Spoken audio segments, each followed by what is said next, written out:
오늘 함께할 믿음의 여정은 로마서 10장 13절에서 17절까지의 말씀입니다. 오늘 말씀의 제목은 그리스도의 말씀입니다. 우리는 이 땅의 삶을 믿음의 여정 가운데 살고 있죠. 어디를 가든 그 길을 인도하는 이정표나 안내서는 반드시 필요합니다. 그렇다면 믿음의 여정을 가고 있는 우리들에게는 무엇이 필요할까요? 우리는 지난 시간에 로마서 10장 17절의 말씀을 인용해서 들었습니다. 믿음은 들음에서 나고 그 들음은 그리스도의 말씀으로 말미암느니라라는 말씀을 들었습니다. 오늘 본문은 그 로마서 10장에 인용했던 말씀을 가지고 하나님의 말씀을 증거하려고 합니다. 믿음의 여정의 삶을 사는 우리들이 우리 삶의 이정표로 삼을 수 있는 그것이 무엇일까요? 바로 주님이 주신 말씀입니다. 이 말씀이 우리 안에 살고 우리가 그 말씀을 따라 삶으로 실천해내는 삶의 열매가 주님께서 가장 바라시는 열매였음을 우리 말씀을 통해 압니다. 우리는 두 주에 걸쳐서 하나님이 선택한 선민 이스라엘 백성들을 상징하는 나무를 봤습니다. 첫 번째는 포도나무고 두 번째는 무화과나무였죠. 이 두 나무는 목재로서 쓸 수 있는 재질의 나무가 아니었습니다. 그렇다면 유일하게 이 나무들이 가지고 있는 가치는 무엇이었을까요? 바로 열매였습니다.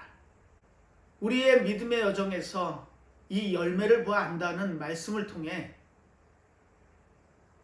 주님이 바라시는 열매가 있다는 말씀을 드렸습니다. 마태복음 21장의 말씀이었죠. 아마 예수님께서는 절박하셨을 겁니다. 당신의 육신의 삶이 이제는 불과 일주일 남짓도 남지 않은 시간에 전하고자 하는 말씀이 얼마나 많으셨을까요? 그 말씀을 전하시기 위해 예루살렘으로 향하는 길에 무화과 나무를 마주칩니다. 잎은 무성한데 가까이 가보니 전혀 열매가 없었습니다. 먹을 것이 없었다는 거죠. 유일하게 열매가 존재의 이유인 무화과 나무에 열매가 없다는 것은 그 무화과 나무의 가치가 전혀 없다는 것이었습니다. 그리고 유일하게 예수님께서 저주의 표적을 보이시죠. 그 의미는 이랬습니다. 지금 시점에 이스라엘 백성의 영적 상태를 정확하게 짚고 계셨죠. 그들은 하나님을 섬긴다 하며 많은 외식적, 형식적인 모양만 종교인으로서의 삶을 삽니다. 하지만 하나님을 온전히 섬기지 못했다는 것이죠. 예수님께서는 그 이스라엘 백성을 책망하시고 저주를 하셨습니다. 그리고 그 무화과 나무는 곧 말라서 죽게 되죠. 불과 40여 년 뒤에 있을 로마 군단의 예루살렘 점령을 예수님은 예언을 통해 이스라엘 백성들에게 알려주고 싶으셨던 겁니다. 지금의 영적 상태로는 그 대적들의 공격에 견디지 못하고 뿔뿔이 흩어지는 삶을 살 수밖에 없는 처지의 노임을 이 무화과 나무의 비유를 통해서 말씀하셨던 거죠. 자그마치 2000년이라는 긴 세월을 디아스포라 될 수밖에 없었던 이스라엘 백성들, 하나님이 택한 선민인 이스라엘 백성들이 왜 그와 같은 저주의 예언을 들어야 했을까요? 바로 열매를 맺지 못했기 때문입니다. 그래서 마태복음 21장에서는 바라시는 열매가 있다는 말씀을 통해 세 가지의 열매를 본문을 통해 찾아봤습니다. 그 첫 번째가 삶의 열매였죠. 이 삶의 열매는 인격의 성숙을 포함합니다. 그리고 우리가 믿는다는 말을 입에 달고 살지만 행동으로, 삶으로 실천이 안 되는 말씀은 의미가 없다는 겁니다. 잎은 무성한 것처럼 말은 번지를 하고 외형적인 형식을 갖췄을지 몰라도 실상은 없는, 실제가 없는, 즉 열매를 맺지 못하는 삶은 의미가 없답니다. 그리고 두 번째가 믿음의 열매였죠. 그리고 예를 들은 것이 오늘 보는 본문의 말씀이었습니다. 믿음은 들음에서 나고 들음은 그리스도의 말씀이라는 그 주제의 말씀을 우리는 믿음의 열매에서 찾아봤죠. 믿음의 열매는 믿음의 성숙입니다. 자람이죠. 우리가 하나님을 믿는다 하면서 하나님을 알지 못하고 하나님과 가까워지지 못하면서 우리가 그분을 믿을 수 있을까요? 주님께서는 그 길을, 주님의 말씀을 통해 우리에게 길을 알려주십니다. 그 말씀을 우리가 듣고 그 말씀을 통해서 믿음이 생겨 주님을 온전히 신앙할 수 있는 믿음의 삶을 살기를 원했던 겁니다. 그리고 세 번째가 기도의 열매였습니다. 우리는 이 기도의 열매를 맺기 위해서 과연 어떤 삶을 살아야 될까요? 그 기도의 열매의 본이 됐던 조지 밀러의 예를 통해서 우리는 그 기도를 통한 열매 맺음이 무엇인지를 찾아봤습니다. 그리고 조지 밀러는 두 가지를 강조하죠.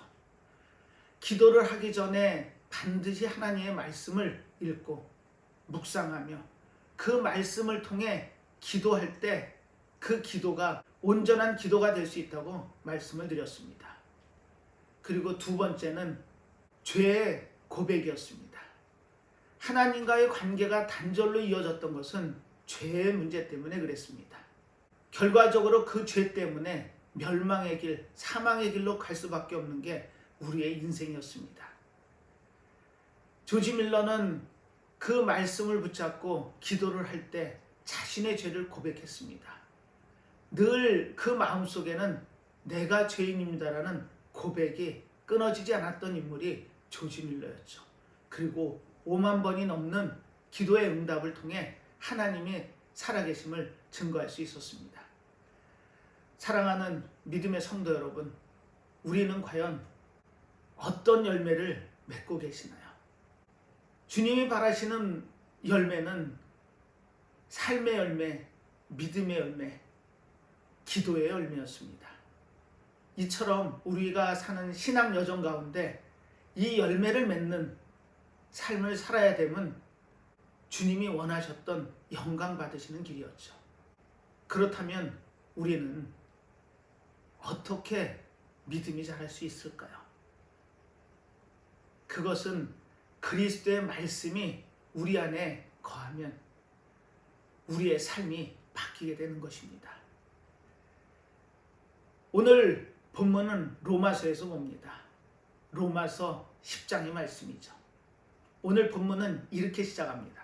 누구든지 주의 이름을 부르는 자는 구원을 얻으리라. 아멘. 주의 이름을 부르는 자가 구원 백성임을 단언하고 있습니다. 우리 입에서는 과연 그 고백이 나오고 계시나요? 오늘 이 로마서를 통해서 믿음이 무엇이고 구원의 과정을 살펴보려고 합니다. 이 로마서는 사도 바울이 쓴 서신서입니다. 사도 바울은 확인된 것만 13권의 서신서를 남기죠. 그런데 이 로마는 아직 가본 적이 없습니다. 1, 2차 전도여행을 마치고 3차 전도여행을 떠나죠. 고린도에서 한 3개월 시간을 보내고 있을 때 예루살렘으로 향하는 과정 중에 로마 교회에 보내는 서신을 준비합니다. 그리고 갱그리아 출신인 베베를 통해 이 로마서가 로마에 자생적으로 생긴 교회들에게 전해지기를 원했죠. 그리고 이렇게 권면을 합니다. 내가 곧 예루살렘에 갔다가 땅끝인 서바나를 선교하러 갈 때 반드시 로마를 거쳐가겠다고 약속을 하죠. 로마에는 그 당시에 자생적으로 생긴 교회가 존재했습니다. 아마 디아스포라 됐던 이스라엘 백성들이 유월절, 맥추절, 수장절을 지키기 위해 예루살렘에 왔다가 아마 복음을 들었음이 틀림이 없습니다. 그리고 그들이 로마로 돌아가 하나님의 복음을 전하고 자생적으로 모여 교회가 세워지게 됐던 거죠. 그 교회 안의 구성원들은 이방인도 있었습니다. 하지만 주류는 하나님을 믿는 이스라엘 백성들이었죠. 하지만 이 이스라엘 백성들은 율법에 집중했던 사람들입니다. 그러다 보니 주님을 믿는다 하지만 그 저간에는 율법주의가 팽배할 수밖에 없었죠. 이 사실을 안 바울은 로마 교회에 보내는 이 로마서를 통해서 이렇게 권면을 합니다. 의인은 없나니 하나도 없고 오직 믿음으로 말미암아 구원을 받을 수 있다라는 구원관을 교리로 기록을 해서 로마서 전반부에 담죠. 바로 이신칭이죠. 믿음이 의롭게 된 겁니다. 이스라엘 백성들은 하나님의 율법을 지키기 위해 애쓰고 힘썼죠. 그 율법을 다 지키는 길만이 하나님으로부터 의로운 자의 삶으로 들어갔고 구원을 받을 거라고 믿었습니다.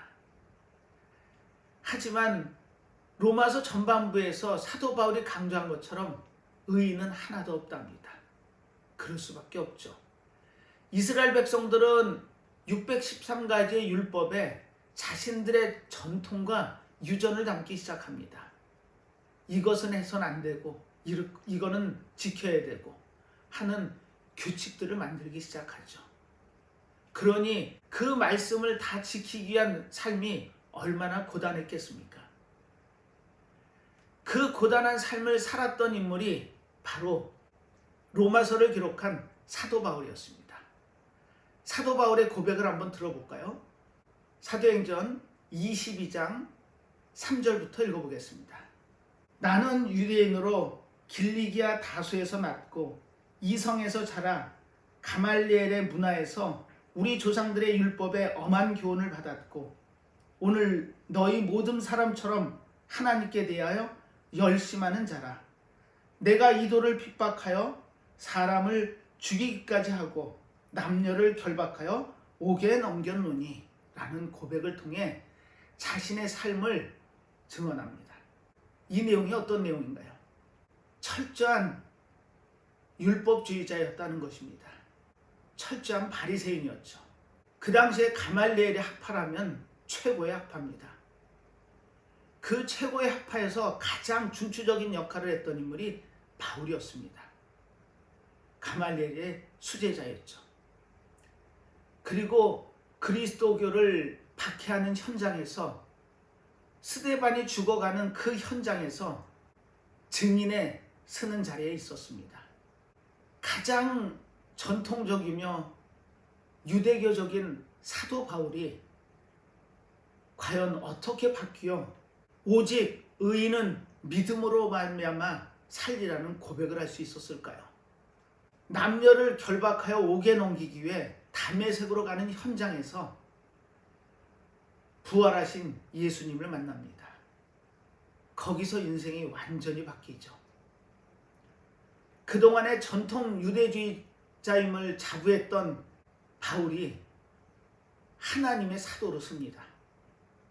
그리고 하나님의 이 놀라운 소식을 복음을 전하기 위해 자신의 모든 인생을 걸죠.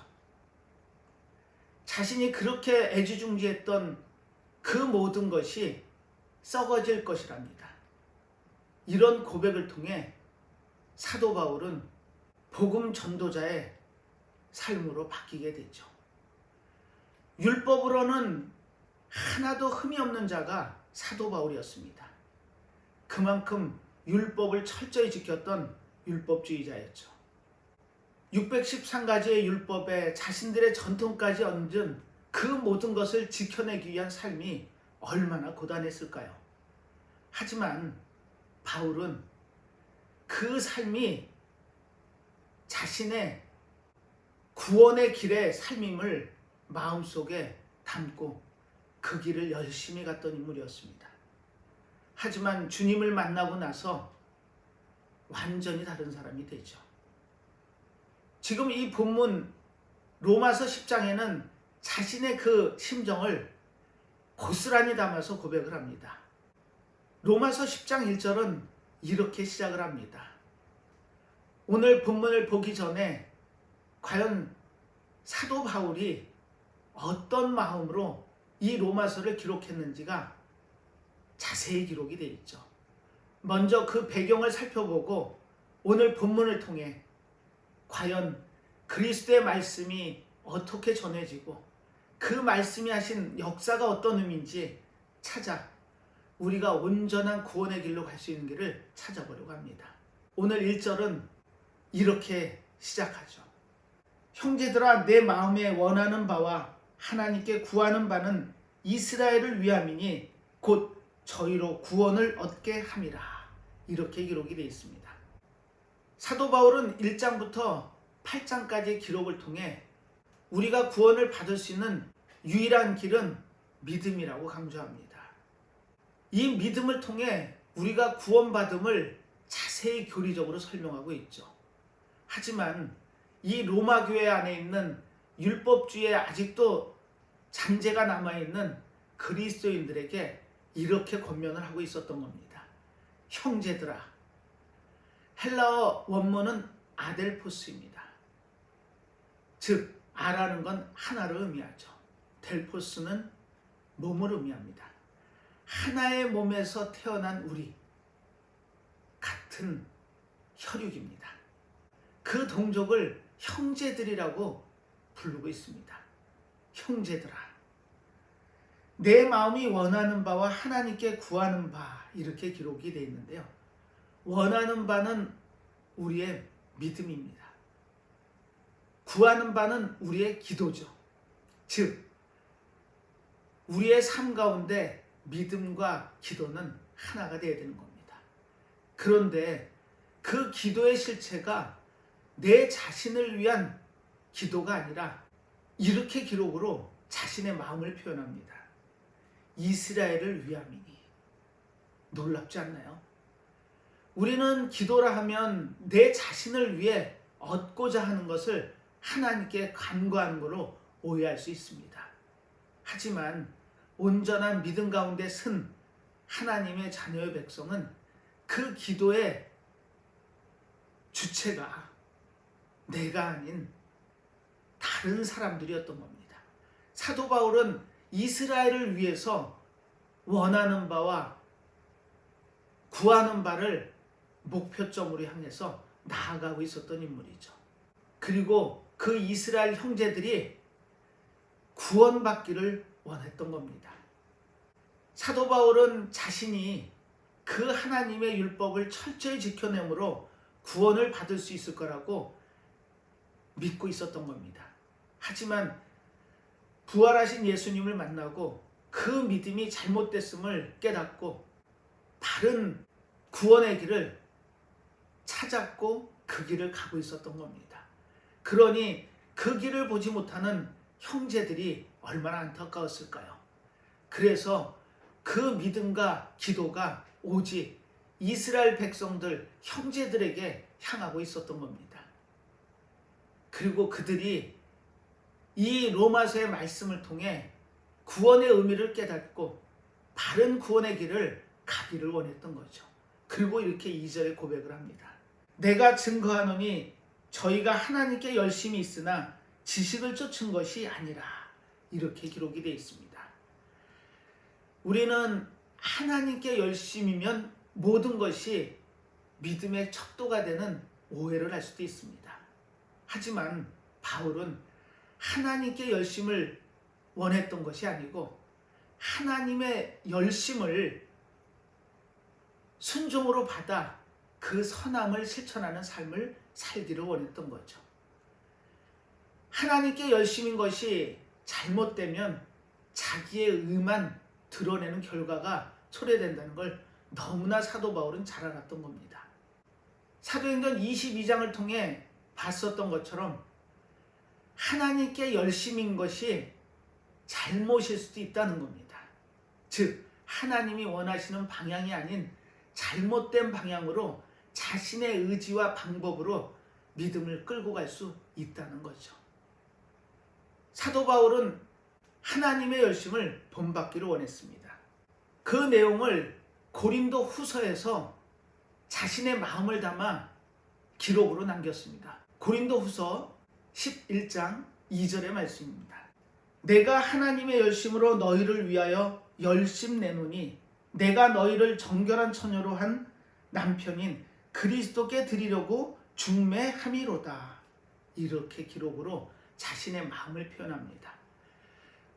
여기서 하나님께 열심인가요? 아니면 하나님의 열심으로인가요? 하나님의 열심으로랍니다. 이것이 사도 바울이 바뀌게 된 결정적인 이유였습니다. 사도 바울은 율법으로 흠이 없는 자라는 자신의 고백을 하죠. 그만큼 율법을 철저히 지켰습니다. 하나님께 열심이었죠. 하지만 그것은 하나님께 열심이라는 의미는 자기의 의를 나타내기 위한 과정이었을 뿐입니다. 하나님의 열심을 통해 한 믿음이 온전한 믿음임을 강조하고 있죠. 하나님께 열심인 사람은 자기 자신밖에는 보이지 않습니다. 즉 자기 자신의 모든 것을 위한 삶을 위해서 하나님께 열심인 의지적인 믿음의 삶을 살 수밖에 없다는 거죠. 하지만 하나님의 열심이 보이고 그 하나님의 열심으로 순종하는 삶을 산다면 기도의 방향이 나에서 다른 이에게로 바뀌게 되는 겁니다. 하나님은 그 열심이 온전한 열심이라고 우리에게 권면하고 계셨던 거죠. 믿음의 성도 여러분, 나의 믿음의 현주소는 어디신가요? 하나님께 열심으로 나를 위한 삶 가운데 있으십니까? 아니면 하나님이 열심을 순종의 삶으로 살아 남을 위한 삶을 살고 계십니까? 우리는 지난 시간에 삶의 열매를 살펴봤습니다. 그 삶의 열매는 나를 위한 삶이 아니고 남을 위한 삶을 삶의 열매로 고백하고 있었던 겁니다. 지금 사도 바울은 부활하신 예수님을 만나는 순간 사도로 쓰죠. 그리고 나를 위한 의지적인 삶, 하나님께 열심인 삶에서 나와 남을 위한 삶, 하나님의 열심을 쫓는 삶으로 바뀌었던 겁니다. 그래서 오늘 로마서 10장의 증언을 통해 자신의 솔직한 마음을 고백하고 있었던 거죠. 3절입니다. 하나님의 의를 모르고 자기의 의를 세우려고 힘써 하나님의 의를 복종치 아니하였느니라. 자신의 고백입니다. 하나님께 열심히 자기의 의를 나타내고 하나님의 의를 덮는 그와 같은 삶일 수밖에 없다라는 고백인 것입니다. 그리고 형제들아 그 길에서 나오랍니다. 하나님의 의의 삶을 살아야지 하나님께 열심인 삶으로는 구원을 받을 수 없다라는 단언이었던 거죠. 오늘 이 로마서에서 주제절입니다. 4절을 한번 볼까요? 그리스도는 모든 믿는 자에게 의를 이루기 위하여 율법의 마침이 되시니라. 아멘. 예수님이 이 땅에 육의 몸을 입고 오시죠. 그리고 그 율법의 마침을 이뤄내십니다. 여기서 이 마침이라는 뜻은 헬라어 텔로스죠. 이 텔로스라는 의미는 이루어냈다, 완성했다, 끝냈다라는 의미입니다. 예수님께서 십자가에서 해를 당하실 때 당신의 몸을 내어주시며 6번째 가상칠언의 말씀이 다 이루었다라는 테텔로의 스타일이었습니다. 즉 내가 이루고자 했던 그 모든 것을 다 완성했다, 이루어냈다, 결승점을 통과했다라는 고백이셨죠. 이처럼 텔로스라는 의미는 완성을 의미합니다. 주님을 통해 율법이 완성이 됐다는 것은 그 율법으로는 어느 누구 하나 구원을 받을 수 없음을 우리는 로마서 전반부의 말씀을 통해 알 수 있습니다. 의인은 없나니 하나도 없다. 구원에 들어갈 자가 하나도 없다라는 고백을 로마서 전반부에 사도 바울은 담고 있었죠. 그리고 구원받을 수 있는 유일한 길을 지금 제시하고 있었던 겁니다. 율법의 완성이신 그리스도를 온전하게 믿는 것이 우리가 구원의 길로 들어갈 수 있는 유일한 길임을 이야기하고 있죠. 그리고 모세가 기록한 신명기 30장의 말씀을 길게 인용을 합니다. 5절부터 8절까지의 기록입니다. 이 내용을 간략하게 요약하면 이렇습니다. 하나님께서 주신 율법은 가깝고 쉽답니다. 그런데 정말 율법을 지킴이 쉬울까요? 절대 그렇지 않죠. 사도 바울은 그것을 느꼈던 인물입니다. 율법으로는 어느 누구도 의롭다함을 받을 수 없음을 고백을 통해 확인할 수 있죠. 그리고 8절에 그 답을 기록합니다. 그러면 무엇을 말하느뇨? 말씀이 내게 가까워 내 입에 있으며 내 마음에 있다 하였으니 곧 우리가 전파하는 믿음의 말씀이라. 이렇게 기록이 되어 있습니다. 말씀이 가깝답니다.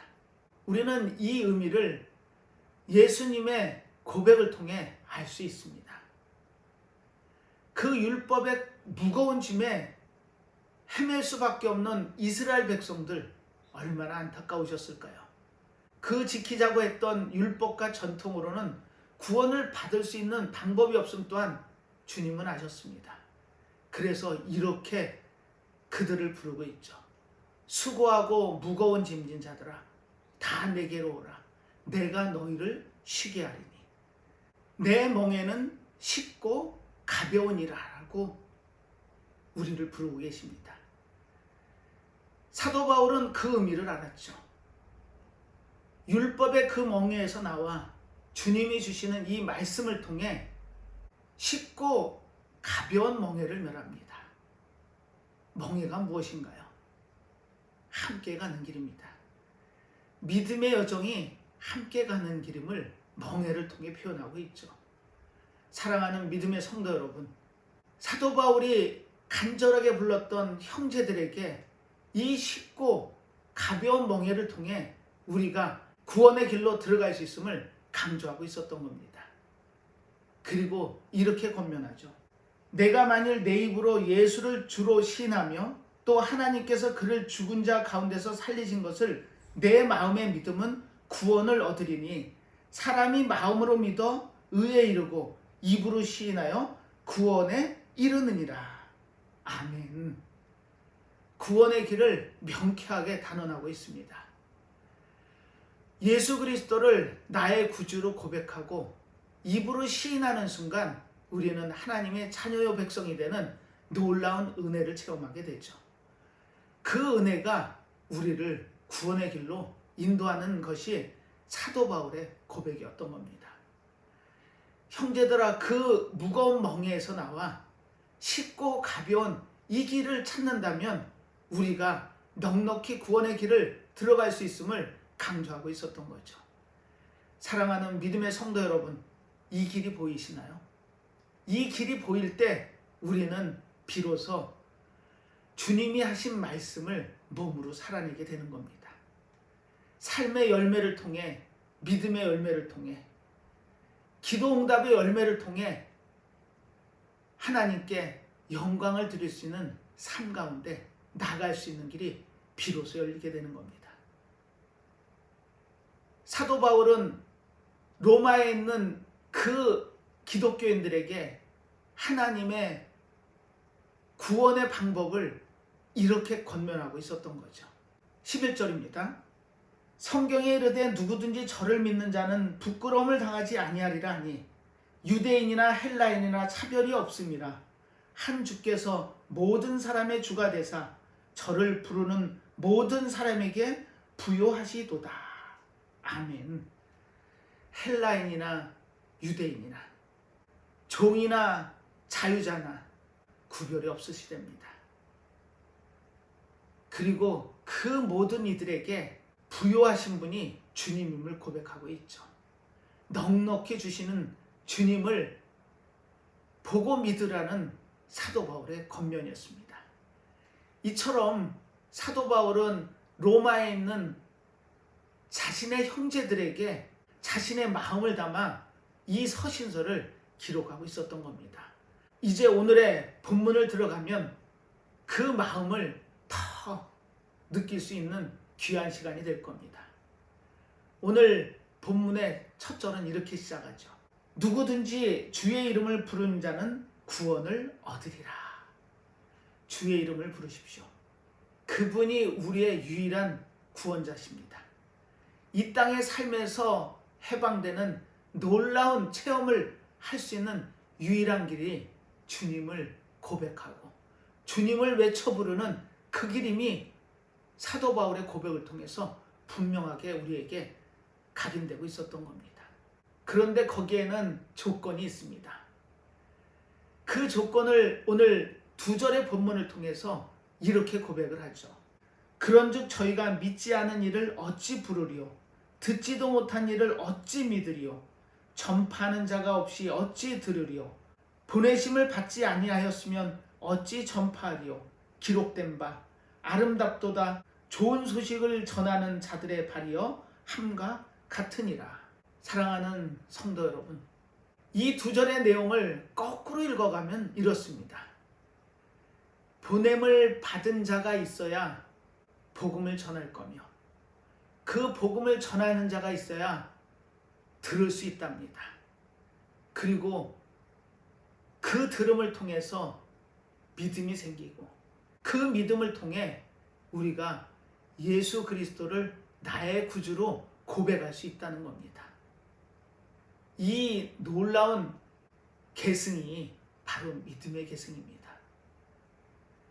이스라엘 백성들은 어떠한 고백도 할 수 없죠. 선택받은 민족이었습니다.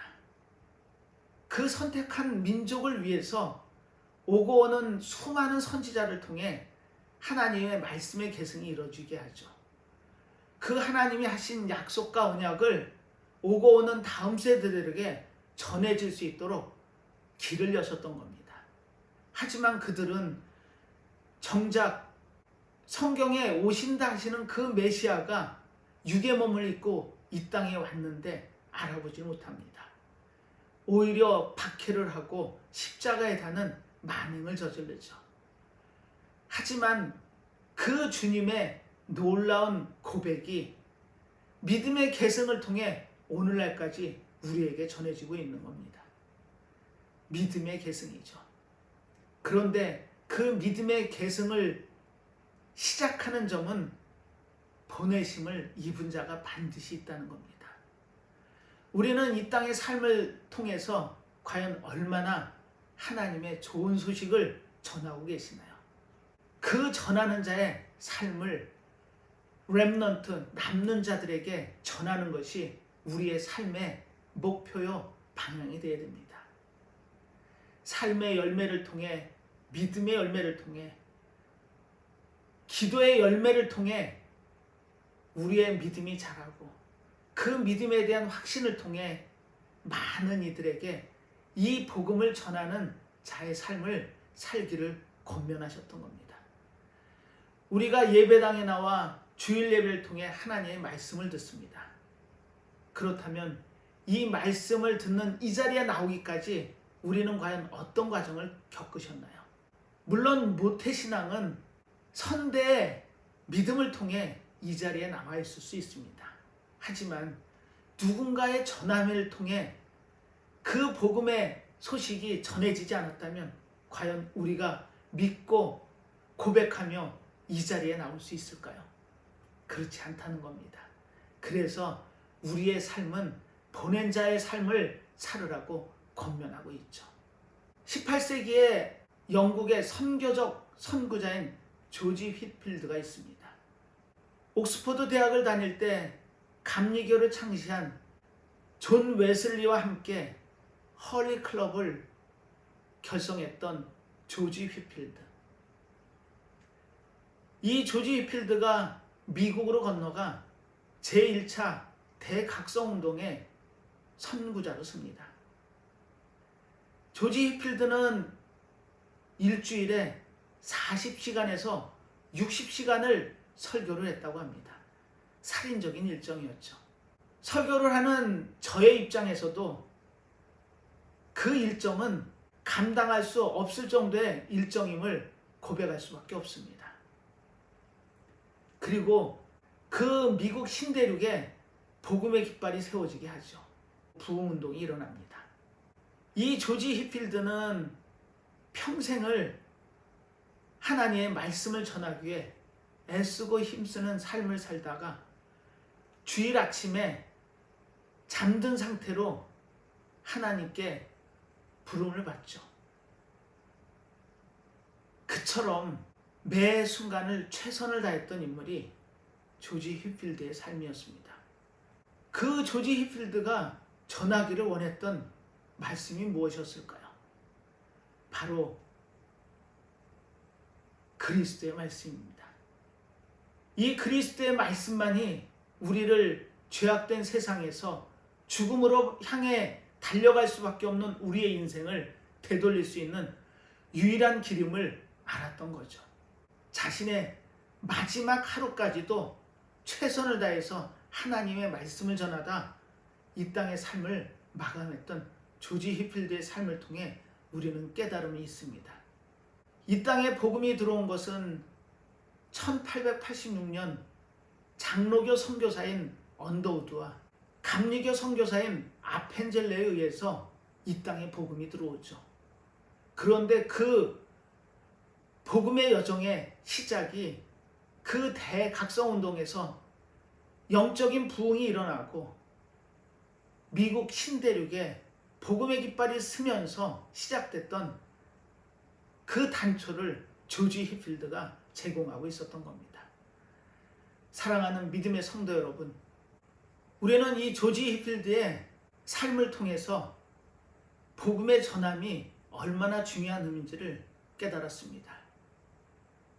그리고 오늘 본문의 마지막 절에 이렇게 기록을 통해 그 중요함을 강조하죠. 그러므로 믿음은 들음에서 나며 들음은 그리스도의 말씀으로 말미암았느니라. 믿음의 성도 여러분, 듣기 위해서는 바로 전하는 자가 있어야 됩니다. 주님의 보내심을 통해 전하는 자의 고백을 통해 믿음은 들음에서 난답니다. 그 보내신 자를 통해 당신의 사랑을 표현하시고 그 자에 의해서 하나님의 복음이 전해지고 그 복음을 들은 자가 믿음이 생겨 예수 그리스도를 나의 구주로 고백하는 놀라운 과정, 그 과정을 통해 우리가 구원받은 하나님의 자녀의 백성으로서는 놀라운 은혜를 체험하게 되는 것입니다. 이처럼 보내신 분의 그 사랑을 마음속에 담아 매 순간의 삶을 보내심을 받은 자의 삶으로 살아내는 것입니다. 그리고 그분의 마음을 마지막 절에 이렇게 기록으로 남기죠. 이스라엘을 대하여 가라사대 순종치 아니하고 거스려 말하는 백성에게 내가 종일 내 손을 벌렸노라 하셨느니라. 사도 바울은 형제들아라는 그 놀라운 고백을 통해 구원의 과정을 이 로마서를 통해 설명하고 있었던 겁니다. 구원이 무엇인가요? 헬라어 소테리아입니다. 이 의미는 구원의 길로 가는 데 있어서 우리의 노력이나 의지는 전혀 들어올 자리가 없답니다. 100% 하나님의 은혜만이 우리를 구원할 수 있음을 이 소테리아라는 헬라어에서 설명을 하고 있죠. 사도 바울은 우리의 노력과 수고로 인해 그 율법을 지킴을 통해 구원을 얻는 것이 아니라 주님께서 보내신 자에 의해서 전해진 그 놀라운 복된 소식을 통해 듣고 믿어 입으로 나의 구주로 고백하는 자가 구원의 길로 들어가는 놀라운 구원의 역사를 설명하고 있었던 겁니다. 그리고 그 형제들에게 이렇게 권면을 통해 지금도 늦지 않았고 주님의 손이 늘 형제들에게 펼쳐져 있음을 로마서 고백을 통해 알려주고 있었던 겁니다. 그리고 11장 1절에 이 고백을 통해 자신의 입장을 마지막으로 정리하죠. 그러므로 내가 말하노니 하나님이 자기 백성을 버리셨느뇨? 그럴 수 없느니라. 나도 이스라엘인이요 아브라함의 씨에서 난 자요 베냐민 지파라. 이처럼 형제들에게 자신의 입장과 처지를 사도 바울은 고백을 통해 알려주고 있습니다. 이와 같은 자리에 있었던 철저한 율법주의자인 자신의 삶이 이렇게 복음 전도자의 삶으로 바뀔 수 있는 사도의 길을 여신 것은 주님의 놀라운 말씀이셨습니다. 오늘 이 땅을 살면서 우리는 주님을 믿는다고 고백을 하죠. 그리고 그분을 힘써 외쳐 부릅니다. 그것이 우리가 하나님의 자녀의 삶으로 구원을 갈 수 있는 유일한 길임을 사도 바울은 형제들에게 고백하고 있었던 겁니다. 이 로마서는 율법주의에 아직 잠겨있는 이스라엘 백성뿐 아니고 이방인에까지 그 길을 보여주고 있었던 겁니다. 그리스도의 말씀이었습니다. 오늘도 이 땅의 삶을 살면서 세상에 나가 우리는 그 그리스도의 말씀을 전하는 자의 삶을 살아야 됩니다. 복음이 들어가지 않는 그 오직까지 선교사에게 길을 떠난 선교사의 사명, 그 삶이 얼마나 보람있는 삶일까요? 우리 또한 이 땅의 삶을 살면서 그 선교자의 삶을 살아내는 귀한 삶을 사는 우리의 삶이 되어야 됩니다. 삶의 열매를 통해, 믿음의 열매를 통해, 기도 응답의 열매를 통해 우리의 삶이 주님께 향하고 그 주님께 향하는 그 삶 가운데 주님께 영광을 드릴 수 있는 삶을 살면서 이 보내심에 맞는 하나님의 복음을 삶으로 실천해내며 주위에 아직 주님을 알지 못하는 이들에게 하나님의 복음의 말씀을 전할 수 있다면 그것이 진정한 그리스도의 삶임을 오늘 사도 바울의 고백을 통해 찾아봤습니다. 매 순간 어디에 있든 내 삶이 주님의 말씀을 증거하는 삶이 될 수 있는 귀한 삶을 살기를 바라고 원하며 이 땅의 삶에 나아가 삶으로 실천되어지는 선교자적 삶을 사는 우리 모두의 삶이 될 수 있기를 주님의 이름으로 축원하면서 오늘 말씀을 마무리하도록 하겠습니다. 기도하겠습니다. 하나님 아버지, 오늘도 주일 예배를 통해 우리에게 귀한 말씀을 주십니다. 이 말씀이 우리의 심령에 떨어져 그 그리스도의 말씀을 세상에 나가 전할 수 있는 삶을 살기를 원합니다. 오지를 통해 선교 사역을 가는 그 길과 우리가 삶으로 나가 삶 가운데 그리스도의 말씀을 전하는 삶 또한 같은 선교자적 삶이라고 말씀하셨습니다. 우리의 삶이 많은 세상 사람들에게 복음을 전할 수 있는 삶이 될 수 있도록 우리의 삶이 사라지는 귀한 역사가 우리의 삶의 실천을 통해 이루어지길 원합니다. 오늘 주시는 이 귀한 말씀을 붙들고 매일매일 삶에서 그리스도의 말씀을 삶으로 실천해내는 귀한 삶을 살기를 간절히 바라고 원합니다. 저희들에게 힘 주시고 능력 주셔서 이 땅의 삶 가운데 하나님을 증거하고 하나님께 영광을 돌려드릴 수 있는 귀한 삶을 살기를 바라고 원하며 모든 말씀 예수님의 이름으로 기도드리옵나이다. 아멘.